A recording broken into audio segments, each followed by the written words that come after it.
Qu'est-ce qui a été d'une telle évidence que quand bien même ce que je ressentais n'avait aucun sens sur le moment, aucun sens logique, ça a participé à ce que je me dirige sur le bon chemin. Moi, je vois vraiment ça comme ça. J'ai l'impression que ces moments-là, c'est pour nous diriger, tu vois.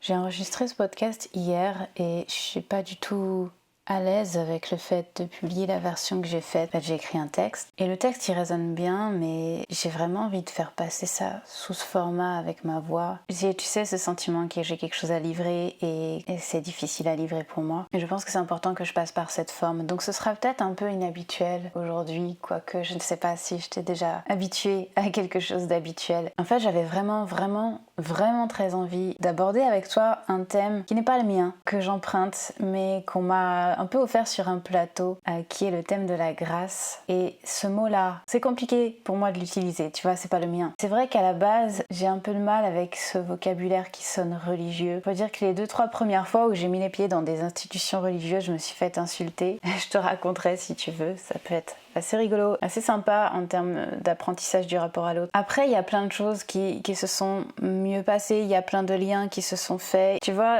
je suis apaisée avec ça. Mais il n'empêche que ce vocabulaire du religieux provoque toujours c'est pas à moi, un sentiment de désappartenance. Et les mots sont jamais suffisants pour moi, donc il y a toujours une certaine violence à exprimer les choses avec des mots. Dans le même temps que c'est magique, c'est violent, tu vois. Il y a vraiment, j'ai ce rapport un peu conflictuel avec les mots, on est en relation toxique, eux et moi. Donc j'étais en résistance avec le mot, mais en même temps sentant qu'il y avait quelque chose à chercher derrière qui dépasse, tu sais, les petites questions de fierté. Je fais avec les mots qui sont proposés et je fais avec les concepts que je peux m'approprier pour aller toujours plus loin sur ce que je peux apprendre de moi-même et sur ce que je peux explorer, tu vois. S'il y a un domaine dans lequel je suis inarrêtable, c'est celui-là. Me comprendre ce que je ressens et aller vers ce qui m'anime et ce qui me fait vibrer. Ça fait pas si longtemps que je suis inarrêtable là-dessus, mais clairement, c'est non négociable pour moi d'aller sur le chemin où je sens viscéralement que je dois aller. Et donc on vient me chercher avec cette idée d'un projet sur la grâce et moi j'y vais parce que c'est évident. C'est juste évident, il y a zéro doute que c'est pour moi. Pas parce que c'est la grâce, mais parce que tout vibre là-dedans, tout vibre dans la personne qui m'invite, tout vibre dans... Comment décrire, tu vois, les mots me manquent.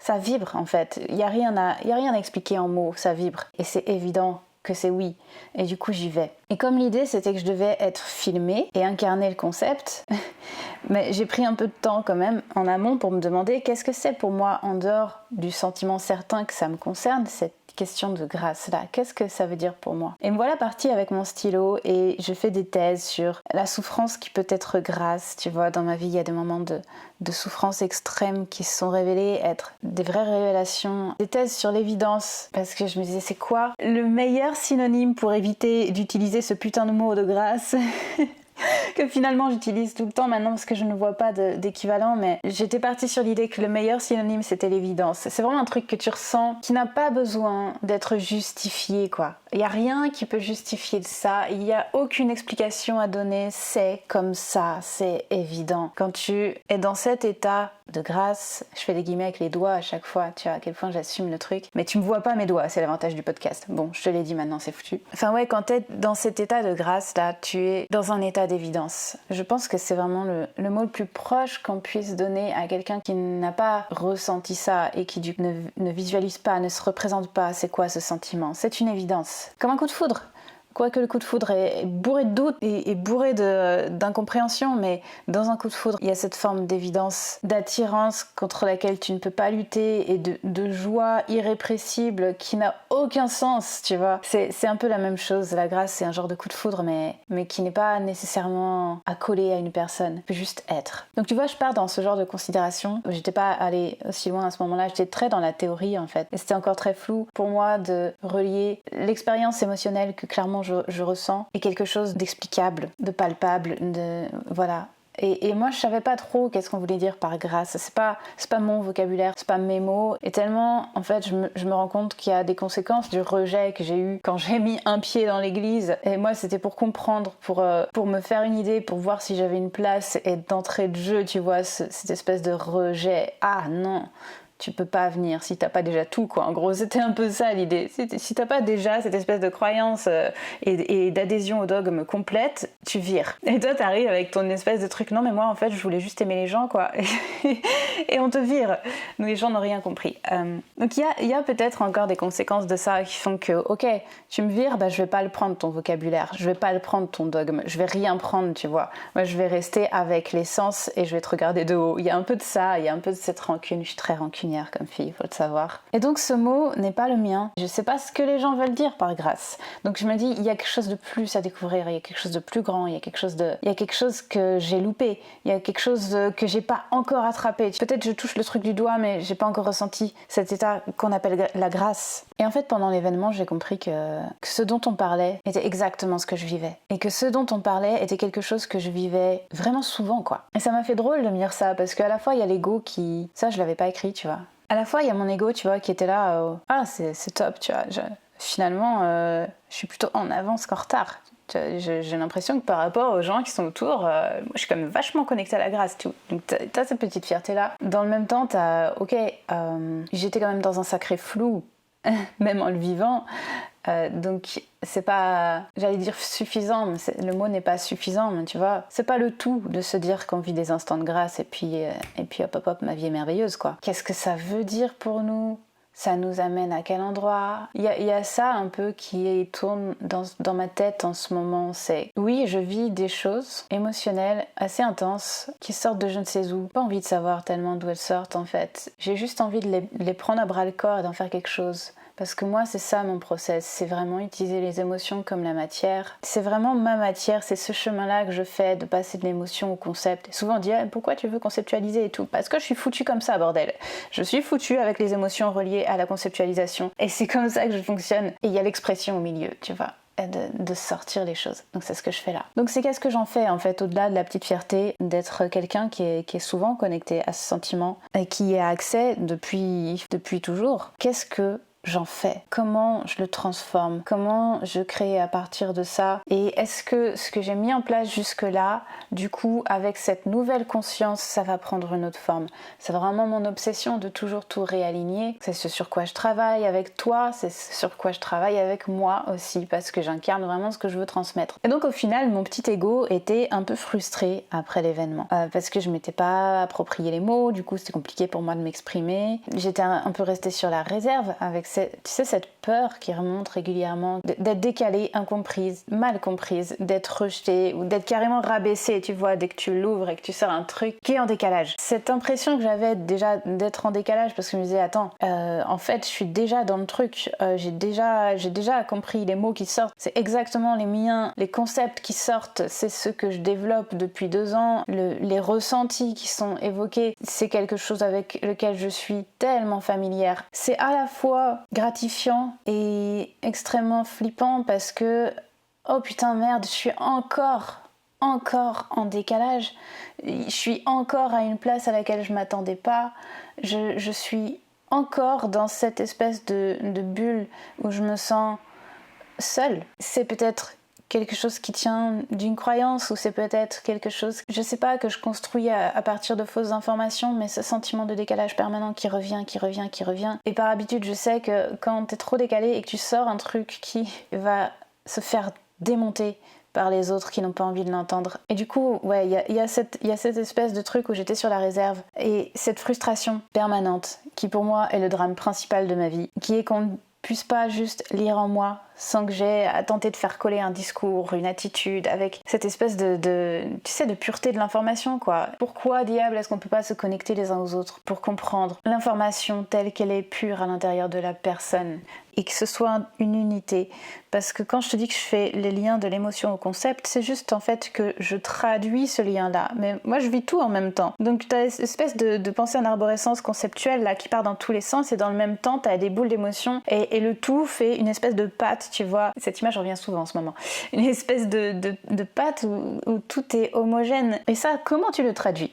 Donc j'avance sur comment le traduire, comment le transmettre au fil du temps, mais moi personnellement, cette frustration, depuis toujours je l'ai, qu'on ne puisse pas juste transmettre ce qu'on ressent en se connectant à la personne, tu vois, une forme de télépathie complète, exhaustive et pure. Ça, c'est autre chose, mais c'est cette espèce de frustration-là, de ne pas avoir cet absolu dans la communication qui fait que parfois c'est tellement difficile d'arriver à exprimer qui tu es avec les autres, avec le recul, voilà, une petite frustration de ne pas avoir réussi à dire comment je vivais réellement la chose, parce que je pense que j'en ai exprimé un tout petit fragment qui tenait plus du passé que du présent. Au présent, c'est quelque chose qui est beaucoup plus présent dans ma vie en fait, de me connecter à ce sentiment qu'on appelle la grâce. Et depuis cet événement, depuis ce tournage dont tu vas voir les fruits en septembre, je pars à la chasse au moment de grâce dans mes souvenirs. Et c'est assez drôle comme exercice. Repartir en arrière et de se dire qu'est-ce qui a réellement été un instant de grâce dans ma vie? Qu'est-ce qu'on peut définir comme ça? Qu'est-ce qui a été d'une telle évidence que quand bien même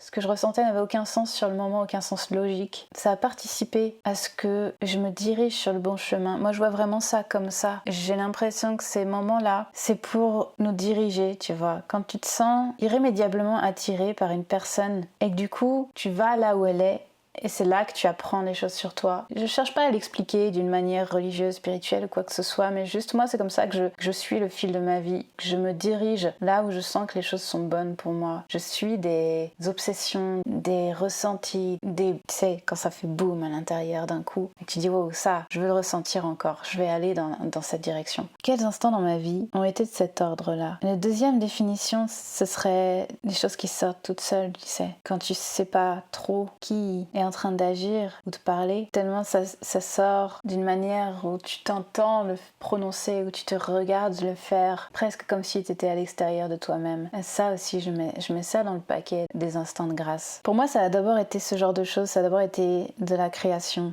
Et quand j'étais en train de créer, j'étais parfois, si ce n'est souvent, parce que j'étais quand même très connectée à ce genre de moments, enfant ou ado, dans un monde comme dissocié, ou un monde à l'intérieur du monde, tu vois, c'est vraiment cet état quand tu rentres dans la création. De flow, ce flow-là. J'ai parlé du coup de foudre. Moi, dans ma vie, j'ai eu au moins un coup de foudre. En tout cas, c'est le vrai, comme dans les films, là. J'en ai eu un. Et ça a été un énorme choc qui a changé ma façon de vivre ma vie. Alors, ça n'a pas été un changement en mode « waouh, soudain, tout est merveilleux ». C'était plutôt l'inverse. Ça a foutu un énorme coup de pied dans la fourmilière pour comprendre à quel point mon existence était vide. Donc ça, je le mettrais vraiment dans un instant de grâce. Tu croises les yeux de quelqu'un et il n'y a plus rien, quoi. Il n'y a plus rien autour, ton souffle est coupé, tu as un sourire béat sur le visage, tu ne sais pas qui est cette personne, tu sais rien du tout, tu sais juste que à ce moment-là, tout a changé. C'est ça le coup de foudre. C'est très très rigolo à regarder avec le recul, parce qu'après, ça en est suivi quand même des années où ça a été très compliqué de se rendre compte en fait. Tu sais, quand tu t'empêches de ressentir quoi que ce soit, que tu te fermes à tes émotions et que d'un coup, elles se réveillent et elles t'ont pas demandé ton autorisation. C'était extrêmement compliqué à gérer les années suivantes. Mais je suis très très reconnaissante d'avoir pu vivre ça. Puis c'est toujours la classe de pouvoir expliquer que dans ta vie t'as vécu ce type de vrai coup de foudre, tu vois. Un des premiers moments qui me vient aussi quand on me parle de moment de grâce, et c'est pourquoi je disais que la souffrance peut être une grâce, c'est ce moment où je suis venue voir ma meilleure amie à l'hôpital après son opération. Elle avait un cancer de la langue. Je rentre pas dans les détails parce qu'on n'est pas là pour ça, mais en fait elle était méconnaissable. On ne pouvait pas la reconnaître. C'était pas possible. C'est vraiment, le mot est défiguré, c'est le seul mot que je peux employer, et elle était défigurée. Il n'y avait plus ni la forme de son visage, il n'y avait rien pour la reconnaître, quoi. Et moi, quand je suis passée devant la chambre, je ne l'ai pas reconnue. J'ai reconnu sa mère. C'est comme ça que j'ai trouvé la chambre. Sinon, je serais passée devant et j'aurais continué à chercher. En fait, s'il n'y avait pas eu sa maman à côté d'elle, je l'aurais pas du tout reconnue. Et quand je suis entrée dans cette chambre en état de choc face à ce que je voyais, je pense que ça a duré peut-être 15 secondes, pas de notion du temps. Il paraît que le temps a une profondeur, là, cet instant-là avait une profondeur juste infinie. Le simple fait de la regarder dans les yeux, j'ai vu ses yeux en fait, et j'ai vu qu'elle souriait dans ses yeux. Et je raconte souvent ce moment, enfin souvent quand j'arrive à le sortir, parce que c'était tellement beau au milieu de toute cette violence, au milieu de quelque chose qui est absolument insupportable à voir en fait, c'est insupportable de s'en souvenir et à la fois c'était un moment qui était extrêmement beau. Juste le fait de voir ses yeux qui souriaient et elle n'avait pas la possibilité de sourire, elle n'avait pas la possibilité de parler, elle n'avait pas la possibilité de respirer ni de manger, rien en fait, rien du tout. Juste de me regarder et ses yeux souriaient et on voyait qu'elle était heureuse que je sois là et je dis pas que ça a fait disparaître tout le reste en fait parce que ce qui s'est passé très clairement c'est qu'à ce moment-là je me suis assise en face d'elle et il n'y avait plus que ça qui comptait, son sourire et le fait d'être avec elle et c'était tellement naturel de communiquer à travers une ardoise, c'était tellement naturel, c'était tellement pas une contrainte, c'était bon d'être avec elle et point et c'est ce moment-là où j'ai vu ses yeux qui a vraiment rendu ça possible. Et je dis pas que tout le reste a disparu parce que clairement il m'a fallu des années et des années et des années pour gérer la série de traumatismes qu'il y a eu après celui-là. T'es là pour accompagner la personne, t'es là pour être avec elle, tu ranges tout ce qui te concerne dans une boîte avec marqué à plus tard, tu vois, à gérer plus tard. Donc quand je dis que la grâce a rapport avec la souffrance, c'est que souvent on peut se dire que ce mot-là c'est une forme de libération divine, tu vois. Mais pour moi, c'est plus un sentiment qui vient te montrer que la priorité, elle est là. La priorité, elle est dans ce ressenti pur d'amour envers l'autre et point. D'amour tout court en fait. Là, c'était envers quelqu'un, tu vois. Là, c'était dirigé, mais il y a des moments où c'est juste abstrait et total. J'espère que les gens qui m'écoutent sont suffisamment perchés parce que sinon il y a un moment je vais les perdre. Mais voilà, ce moment-là, tu vois, c'est vraiment pour moi dans le summum de ce que j'ai pu interpréter comme étant un instant de grâce. Après, il y a des choses plus anecdotiques. Je suis obsessionnelle sur un souvenir de justement mon amie qui me préparait de la salade verte. Je crois que c'était la salade du jardin de ses parents qui est ramenée chez elle. Et en fait, moi quand je venais chez elle, juste je me foutais sur le radiateur et je foutais rien. J'aime bien me faire servir, faut le savoir. Et elle s'occupait de moi comme une petite maman, tu vois. Elle faisait la cuisine et elle me servait cette salade verte. Et juste, dans le soin qu'elle apportait à l'autre, il y avait quelque chose. Encore une fois, c'est très peu explicable. Il y a eu plein de moments autour d'elle. J'oublie de descendre du train parce que tellement je suis dans un état de choc permanent et de vide permanent. C'était une période compliquée. Je passais beaucoup de temps dans le train en plus. Et des fois, je loupais mon arrêt parce que j'étais trop occupée à aller mal. Donc je loupais mon arrêt et après je descendais sur des gares que je connaissais pas pour essayer de faire demi-tour. Et il y a eu ce moment où je descends sur une gare, j'étais vraiment au bout de ma vie là, c'était plus possible de gérer, de retenir les émotions. Et là il y a eu une petite brise, juste une petite brise sur mon visage et je me souviens que en fait là j'ai soufflé et j'ai souri, quelque chose comme ça, comme si cette brise elle venait prendre ma douleur et qu'elle venait me dire calme-toi, ça va aller. Là maintenant tout de suite tu es là, il y a du vent, tu respires, c'est tout ce qui compte. Je pense que très clairement, j'ai appris à aimer avec cette expérience, mais j'ai compris que j'aimais quand elle est partie. Quand je te dis, ces instants-là, en fait, t'amènent dans une direction. Tu apprends des choses qui changent ta vie à tout jamais, c'est ça. Pour moi, c'est ça. C'est comme des émotions qui t'amènent là où tu dois être. Cette souffrance-là m'a amené exactement où je devais être, malgré la violence, l'injustice et tout ce que ça peut avoir de cruel, tu vois. Mais reconnaître aussi qu'il y a quelque chose de beau là-dedans. J'ai eu tout un lien aussi avec la recherche de la compréhension de la religion. Alors moi, c'est passé par le Nouveau Testament, parce que quand j'ai décidé de me marier, mon fiancé était catholique, et du coup, j'ai commencé à rentrer dans son monde, à essayer de comprendre, parce que lui voulait se marier à l'église, et moi, il était hors de question que je me marie à l'église si j'avais pas saisi le pourquoi, le sens du truc. Donc j'ai commencé à lire les textes, à aller à la messe. Et j'étais très très intéressée et fascinée par le Nouveau Testament. Encore aujourd'hui, je trouve que c'est un texte incroyable. Et ces textes-là m'ont énormément marqué. Tu vois, en fait, si tu te poses une question dans ta vie, donc tu peux tirer les cartes, les oracles, les machins, mais tu peux aussi juste avoir le Nouveau Testament avec toi. Tu ouvres au hasard avec l'intention de trouver une direction pour ta question. Tu vas trouver. C'est ça qui est ouf, que tout ce que tu prends dans ce texte peut être traduit avec une intention, avec un contexte différent et t'amener à une réflexion qui te fait gagner en compréhension sur qui tu es et sur ta vie, quoi. C'est super riche, c'est vraiment hyper riche et puis il n'y a pas un faux pas. Parce que quand on va critiquer la Bible et tout, c'est violent et puis Dieu, les machins et tout, et puis là c'est injuste et là c'est pas cohérent, ça c'est l'Ancien Testament, tu vois. Dans l'Ancien Testament, t'as un amas de textes qui ont des styles littéraires très différents, peut-être des intentions différentes et une histoire différente et du coup bah tu vas pas les interpréter au sens littéral. C'est pas l'idée. Et le Nouveau Testament, tu vas pas l'interpréter non plus au sens littéral, mais par contre, je défie quiconque de me trouver une incohérence là-dedans, quoi. Que je puisse pas démonter par la suite. Mais va chercher une incohérence dans le Nouveau Testament. C'est d'une fluidité, en fait, assez impressionnante. Et moi, je trouvais ça fascinant. Et du coup, je me posais plein de questions. Et quand on lisait un passage, tu vois, je disais, ok, mais alors ça, moi, je le comprends comme ça. Et comment tu expliques que ça? Et pourquoi alors, dans la messe, ils ont dit que ça? Et je remettais en question le sermon du prêtre en me disant, mais ça n'est pas en lien avec les textes. Et pourquoi il dit ça? Parce que Jésus n'a jamais dit ça. Alors comment lui, il se permet de dire ça? Et j'étais comme ça en réflexion sur, mais c'est quoi cette différence? Comment se fait-il qu'il y ait tant de différence entre ce qui est écrit là, que je trouve incroyable de cohérence et fascinant de précision et de pertinence, et ce qu'on me dit à la messe? Et du coup, on était capable de faire des kilomètres à vélo pour aller à la messe avec le prêtre qui raisonnait vraiment, tu vois, parce que toutes se valent pas, hein, clairement.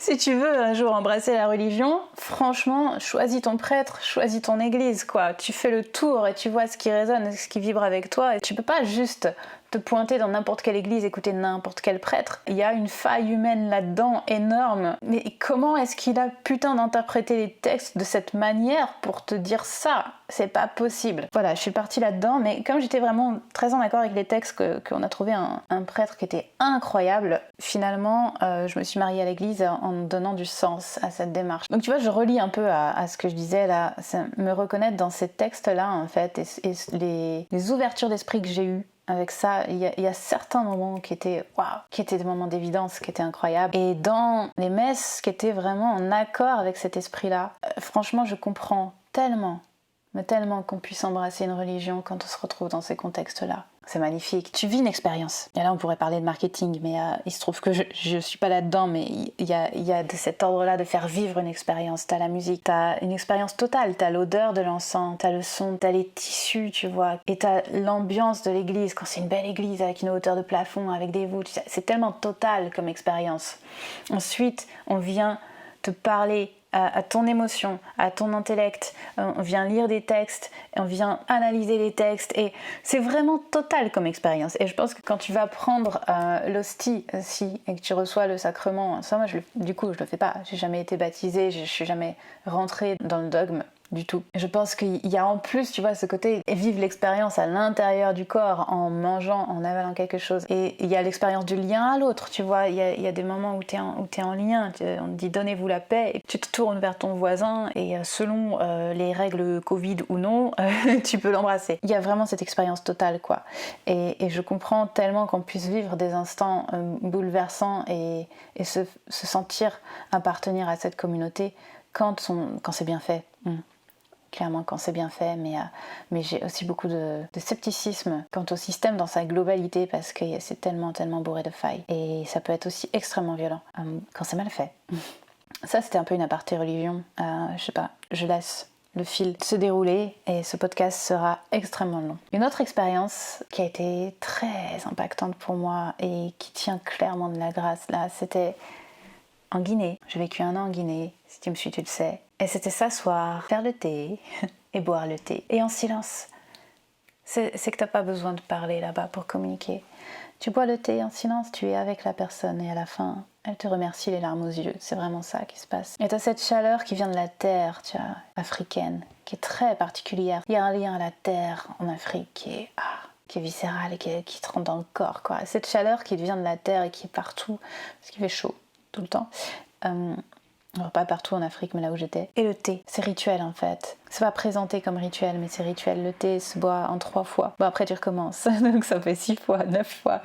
Et toute la journée, toute l'après-midi, tu bois le thé. Et c'est beau, c'est magnifique, ces instants-là. Tu es à la fois avec les autres, à la fois avec toi-même. Il n'y a plus de temps, il n'y a plus que l'instant présent qui compte. J'avais pas encore la pratique de la méditation à ce moment-là, mais clairement, ça tient d'une méditation, quoi. Ou quand t'es là depuis 6 heures, 8 heures à boire ton thé, avec quasiment que du silence, tu vois, de temps en temps tu parles un peu, mais il y a cette tranquillité, cette chaleur, et vraiment aucune notion de je vais avoir ça à faire après. Il n'y a pas de pensée qui tourne parce que t'es juste là, dans l'instant présent. C'est une forme de méditation, et je crois que c'est ma préférée. Clairement, c'est ma méditation préférée, boire le thé. Après, j'ai eu des enfants. La maternité pour moi a été très compliquée. Ça commençait super mal. J'étais fraîchement démissionnée, j'étais en dépression et je pensais un peu qu'avoir des enfants allait me sauver de ça. Et ça ne marche pas comme ça, je te le dis. Si jamais tu penses que faire un enfant va régler tous tes problèmes, ça ne marche pas comme ça. C'est hyper violent de se prendre en plus quand t'arrives pas à te gérer toi-même émotionnellement. Les émotions d'un nourrisson, quoi, qui en plus pleure tout le temps. Et là, on va me dire, ah oui, c'est parce que tes émotions influaient. Non, ta gueule. Je sais très bien ce qui s'est passé. J'ai géré ma maternité, tu n'étais pas là, donc ne me dis rien sur pourquoi mon enfant pleurait. D'accord ? Ne me fais pas chier sur le fait que mes émotions influent sur mes enfants. Il n'y a rien de plus culpabilisant que de foutre ça dans la gueule d'un parent sans lui apporter de suite constructive à cette remarque. Donc arrêtez ça, en fait. Si vous n'avez pas d'aide à apporter, ne vous mêlez pas de faire des remarques qui vont juste détruire l'autre. Merci. Ceci était aussi un aparté. Mon fils, quand il a grandi, était très poète. C'est vraiment ça, hein. Je disais, mon fils est un poète, ma fille est une révolutionnaire. Il a ce tempérament d'observer les choses, et quand sa sœur était pas née, il avait peut-être entre 15 et 18 mois, tu vois. Mon gamin, on se promenait en silence, et on observait autour de nous, et c'était très paisible. Il me ressemble beaucoup, du coup. Avant que sa sœur naisse, il y avait eu quand même des moments assez symbiotiques entre nous. Et à un moment, on se balade sur les bords de Seine à Mantes-la-Jolie. Il y a des jolis arbres, des saules pleureurs, des canards. C'est assez mignon les bords de Seine à Mantes-la-Jolie. Et mon fils, je vois qu'il ralentit, on se tient la main et il lève la tête vers le haut, vers le ciel. Je regarde avec lui parce qu'il me fait signe, tu vois, il me regarde et il regarde en haut, il me regarde, il regarde en haut, il me fait signe de regarder. Et du coup je regarde et là je vois juste la cime des arbres avec les feuilles qui vibrent dans le vent sur le fond de ciel bleu avec des nuages. Et ça fait chut. Et c'était trop beau. Et du coup, je le regarde, je souris, il sourit, en mode ah, ça y est, t'as vu ce que je vois. C'était magnifique comme moment. Je crois que c'est le meilleur moment que j'ai pu vivre avec mon fils. Tellement c'était d'une pureté, en fait, absolument incroyable et sans un mot. Et ce truc du vent dans les arbres est revenu à plusieurs moments. À un moment, j'étais en retraite. Du coup, c'est plus récent. J'étais en retraite entrepreneur et spiritualité.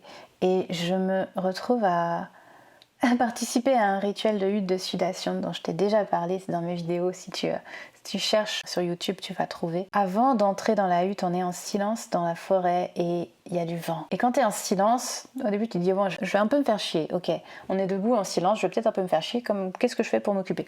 Et du coup, t'es censé te connecter à toi-même, tu vois, mais moi c'était pas aussi automatique à ce moment-là que ça peut l'être maintenant, et du coup, me connecter à moi-même, ok, donc je regarde la forêt, tu vois, je lève les yeux, tu vois, c'est joli le ciel, c'est joli, et là le vent qui se lève d'un coup et qui va tourner dans les feuilles autour de nous et des petites graines et des feuilles qui tombent et c'était beau, mais c'était beau puissant, tu vois, pas cette petite douceur comme avec mon fils, mais c'était très puissant. Ce rituel de la hutte de sudation a été d'une force, d'une puissance transformatrice incroyable. Je vais pas développer sur ce que j'ai vécu à l'intérieur, mais là on est carrément dans du transformationnel. Je vais pas développer parce que sinon ça va durer 3 heures ce podcast. Mais voilà, en gros, je pense que je suis encore dans cette hutte, clairement, et que c'est une autre personne qui est sortie. Il y a quelque chose de cet ordre qui s'est passé. Et c'est couplé, tu vois, avec ce vent dans les arbres. Il y a des choses comme ça où maintenant, quand j'emmène mes enfants au parc, parfois, juste j'entends ce vent qui remue les feuilles des arbres et ça me reconnecte à plein de choses assez immédiatement. C'est des instants qui touchent à quelque chose qui tient d'une évidence et qui est indicible. Je sais pas si c'est évidence ou indicible finalement, le mot qui correspond à ce sentiment particulier. Après, il y a certaines expériences de méditation, alors pas tout le temps, mais la toute première fois que j'ai réussi à vraiment partir et où limite je comprenais pas ce qui m'arrivait, ça m'a fait peur un peu. C'est comme si je m'entendais penser mais que je pensais à l'extérieur de moi, tu vois. C'est très particulier, il y a vraiment une espèce de dissociation qui s'est faite. Tu vois, toutes les pensées qui passent, c'est quoi cette posture que tu prends, ça va être ridicule, non mais relève-toi, non mais arrête. Et en fait, il y a mon corps qui me disait non, là elle va rester comme ça. tu vois, elle va pas bouger. Cette forme de dissociation-là que j'ai vécue, et quand je me suis sortie de ça, tout de suite les larmes sont venues parce que je ne sais pas. Voilà, je vais arrêter d'essayer d'expliquer. Les larmes sont venues. C'était un instant d'évidence, un instant indicible, un instant où je connectais à quelque chose qui est essentiel. Après, il y a les choses qui sortent toutes seules.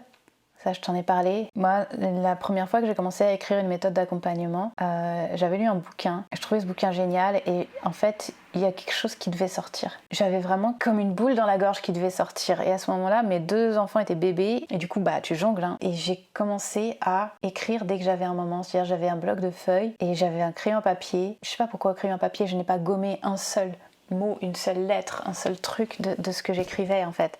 Dès que j'avais un moment, mais même 5 minutes, il dormait et je prenais le crayon et je remplissais les feuilles. Et je remplissais des feuilles et des feuilles et des feuilles et ça sortait tout seul. Et j'ai écrit comme ça, je pense 15 pages d'exercices ordonnés, structurés. Tout sortait tout seul. Et c'est la première fois que j'ai écrit une méthode comme ça. Et du coup après, je me suis fait accompagner dans la foulée juste après. Et c'était juste une évidence claire que j'allais accompagner les personnes alors qu'avant d'avoir écrit ça, je n'avais pas du tout l'intention d'accompagner les personnes en direct. J'étais plus partie sur le fait de faire de la formation vidéo et une boutique, tu vois, d'être bien séparée des gens, histoire de rester dans ma grotte.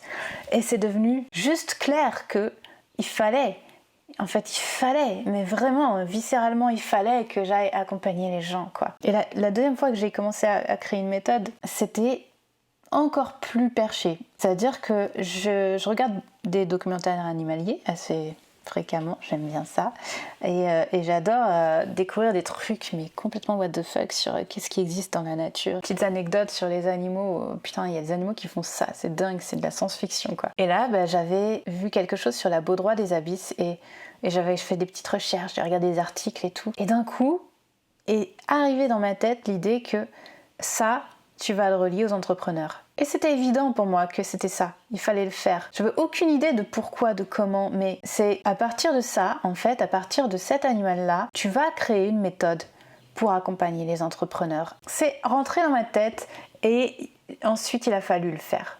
C'était impossible de ne pas le faire. Et du coup, pareil, je me suis mis plein de feuilles autour de moi, des tas de feuilles autour de moi, et j'ai commencé à prendre des notes sur le fonctionnement de ce poisson, méthode de reproduction, sur l'esca qui attire, tu vois, tout ça, sur l'environnement dans lequel il est. J'ai pris des notes sur ce qui résonnait pour moi. Et chaque ligne, je l'ai transformée en outil. Et chaque ligne, c'était d'une cohérence incroyable. Ce genre d'élan créatif, de fulgurance créative comme je les appelle, ça, comment tu appelles ça autrement que de la magie quoi. Je sais pas, il y a un truc. Les images qui viennent quand tu fermes les yeux, moi j'ai beaucoup d'images qui viennent quand je me ferme les yeux, notamment quand je suis en méditation, tu vois, et que je commence à couper avec le mental. Ça aussi, je trouve ça incroyable ce que tu peux ressentir comme évidence à partir de ça, et des moments simplement où tu es envahi de joie sans aucune raison. J'allais dire un peu plus rare, mais au final il y en a quand même régulièrement. Et tous ces autres moments où en solitude je reçois juste une évidence indicible, mais d'une intensité bouleversante. Ces moments-là en fait, tu vois le temps que ça dure, depuis combien de temps je te parle. Ces moments-là sont innombrables, je pourrais encore en raconter énormément. On peut dire qu'il y en a certains qui peuvent vraiment rentrer dans la case moment de grâce et d'autres qui sont juste, tu touches un peu. Il y a toute une échelle de nuances là-dedans, mais ce sentiment particulier, très précis, irremplaçable, vient en tout cas s'immiscer dans ces moments-là. Et moi je pensais vaguement, avant de partir à cet événement, que comme on en parle comme d'un grand mystère, la grâce devait être quelque chose d'encore plus je ne sais quoi, je sais pas quoi de plus. Pourquoi exactement je cherchais plus alors que j'ai déjà du mal à gérer les tsunamis permanents qui me viennent dans la figure en fait. Je pense que c'est cette course à l'absolu, à l'idéal absolu qui est encore présente. Ça doit être plus. Ça doit être plus clair, tu vois, ça doit être plus limpide. Ce serait plus clair si un bonhomme flottant éclairé comme un néon venait de dire « Hey, ceci est un instant de grâce, oh !» J'ai un message de l'univers pour Elsa, j'aimerais bien que vous preniez de quoi prendre des notes, histoire qu'on soit bien calé. Mais ça se passe pas comme ça en fait. C'est vas-y, tu prends ta dose, tu respires cet air-là, qui a rien à voir avec celui que tu inspirais il y a 3 secondes, mais dans la même pièce.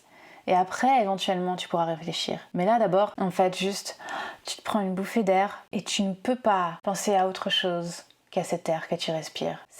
On peut le décrire un peu comme ça. Sur l'instant, t'analyses pas. Sur l'instant, tu peux que vivre la chose parce qu'elle te remplit tellement. Il n'y a plus de place pour le doute, il n'y a plus de place pour la réflexion, il n'y a plus de place pour le mental, il n'y a plus de place pour l'analyse. Il y a juste de la place pour ce qui te remplit, quoi. Entièrement. Une complétude, ouais. C'est des moments d'absolu. Et c'est quelque chose, moi, que j'ai cherché toute ma vie. Tu le ressens partout, tu vois, et t'es là, non, mais moi, je le veux tout le temps. Ouais, c'est des moments d'absolu, en fait. Et je relis ça que maintenant, là, en te le disant. Et c'est la raison pour laquelle je fais ce podcast. C'est pour moi, hein, c'est pas pour toi, sache-le. Il y a les deux fonctionnent ensemble, mais clairement, là, je suis en train de m'auto-parler pour comprendre. Ouais, cette recherche d'absolu, je la trouve dans ces moments-là, clairement. C'est ma quête, quoi, ma quête de vie. Du coup, je me rends compte que depuis le tout début, en fait, je marche déjà en compagnie de la grâce. Et là, on va rendre l'expression à son propriétaire, parce que je donne pas de nom en général pour ne pas dénaturer le récit d'expérience, mais c'est Jean-Luc de Vacter qui m'a vraiment imprégné de ça, quoi. De ce mot, en rendant possible le fait de mettre des mots dessus. Bref, c'est lui qui m'a imprégné de ça. Tu comprends pas, tu comprends, tant mieux pour toi. Je pense que le mot imprégné se suffit à lui-même. J'ai tendance à toujours vouloir en rajouter pour expliquer, tu vois, parce que t'es pas à l'intérieur de moi, donc tu comprends pas ce que ça veut dire. Donc, frustration de non-absolu. Bon, du moins, la grâce, elle a été de bonne compagnie, mais simplement, je l'ai pas toujours reconnue, je l'ai pas toujours écoutée. Parfois, je l'ai refusée en bloc. Trop de colère, trop d'injustice, trop de violence, trop de peur. Et je me rends compte surtout à quel point c'est aujourd'hui qu'elle est présente. À quel point aujourd'hui, c'est plus une exception, mais c'est une récurrence. Aujourd'hui, c'est moi qui viens à sa rencontre et j'attends plus qu'elle me prenne par surprise quand j'ai baissé ma garde et que, oh, ça y est, il y a une brèche, là, on va y aller, on va enfin la faire avancer. Je suis beaucoup moins dans... Oh, là, je touche un truc. J'allais dire, je suis beaucoup moins dans le contrôle, mais en fait, je suis beaucoup dans le contrôle pour aller la chercher. Donc là, on touche un truc que je vais travailler. Je vais réécouter ce podcast, je te jure, 5 fois pour savoir pourquoi je l'ai fait. Parce qu'il y a clairement un truc qui devait sortir et je pense qu'il y en a plusieurs qui sont sortis là. Mais voilà, heureusement, aujourd'hui, le heureusement qui sort à la place du aujourd'hui, ce sentiment est extrêmement présent pour moi. Je sais le reconnaître et je sais aussi l'employer parfois pour donner à mes actes une autre saveur, une autre intensité, une autre profondeur. Et ce point-là, il est encore un peu fragile, mais je viens juste de nommer le truc, on va se laisser un peu le temps. Et ce podcast est déjà suffisamment long. Je sais pas s'il résonne pour toi, mais ça me permet moi de t'exprimer quelque chose qui est nouveau à exprimer pour ma part et qui peut-être va me permettre par la suite de combiner ça au reste, d'arriver à créer cette merveilleuse pâte homogène dont je te parle, qui fait des super gâteaux.